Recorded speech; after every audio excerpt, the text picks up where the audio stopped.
即使家人患上認知障礙症，唔等於要停頓一切嘅生活。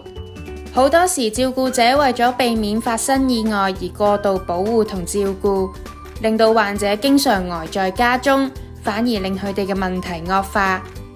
一齊睇下喺家中可以如何作出合適嘅安排，令到長者更能居家安老啦。家居照顧，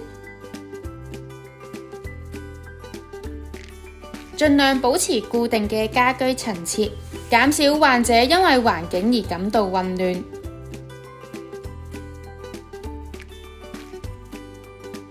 圖文並茂嘅標記，方便患者知道物品嘅擺放位置。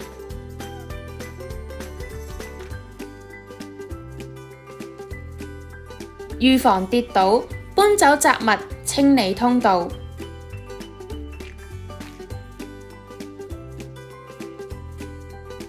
擺放熟悉嘅物品，例如一啲家庭合照。多用提示卡，讓患者自行做到能力所及嘅事，好似一啲出門隨身物品提示咁。播放患者熟悉嘅音樂，可以幫助放鬆心情。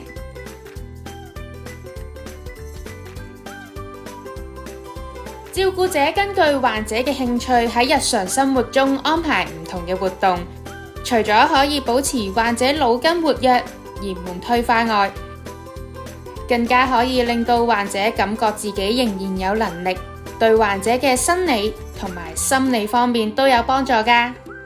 歡迎致電或者係 WhatsApp 我哋，了解更多認知障礙症嘅資訊。